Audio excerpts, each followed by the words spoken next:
flying in the islands, in the Caribbean islands, between St. Thomas and all the other islands. I've been down all the way to Georgetown, Guyana, going to unimproved airports on the islands, always crosswinds because you only got one runway and you got to land on no matter which way the wind's blowing. And I compare it similar to Alaska flying. It's a challenge. I began flying when I was 16 years old. Actually, when I was about 13 years old in Wichita, Kansas. I got out of high school. Now I went into the Coast Guard, and I was able to get into the aviation and Coast Guard. And I went to aviation school in Elizabeth City, North Carolina. We were flying to St. Thomas to supply the Coast Guard base in St. Thomas with supplies. And and one day I was walking through Frenchtown over there, and I saw these two girls walking towards me. And he said, "That's my girl." And it was sort of love at first sight, so to speak. Then one day I came over, and she was working in a grocery store, Lucy's Market in St. Thomas. And she was one of the managers for Lucy's Market. She was working the cash register. And I come through the line. I had a can of sardines in my hand. I was eating sardines. I looked at her. I said, "Would you marry me?" And she said, "Yep." And that started a whole new life again. When Transcribian came into St. Thomas, I went to work for Transcribian as their director of maintenance at St. Thomas.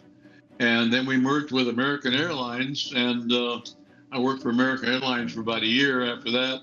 But in the meantime, I'd already got my airline started up and running on my days off and time off. And so when the American Airlines got rid of my position there, they told me I could go anywhere I wanted to go. And I said, "I'll take a rain check on it. I'm going to try my own business out." And that's when I went into really full bore into my airlines. I didn't want to leave St. Thomas, but if something happens, I'll come back. And I never went back.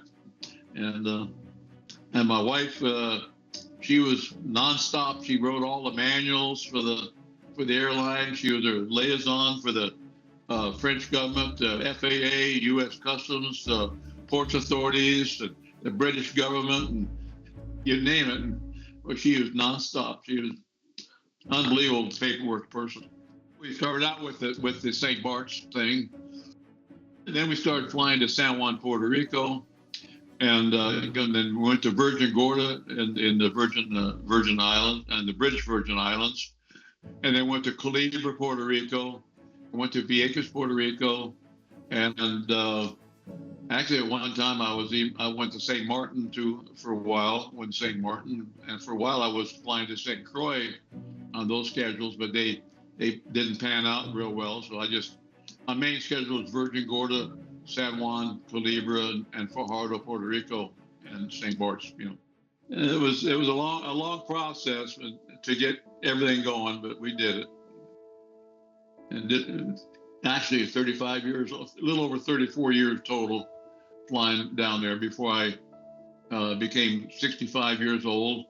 And after that period of time, you can't fly commercial airlines with passengers if you're over 65 years old. And so that's why I decided to retire in 2005. My daughter picked up on it and she applied for it, and they did the whole background check, and I got both awards at one time, which is very unusual because most people get one award and or the other award, and very few people have both of them. Required 50 years in either one, as a mechanic with no violations, and airline as a pilot with no crashes. Anyway, so no violations and no accidents in 50 years. So I feel really good about it. I wasn't expecting it. And there are some people that get them, but they didn't get them together. And I got mine both together at the same time. I feel very, very honored. I just, I worked hard my whole life trying to promote aviation. I really feel honored. I really do.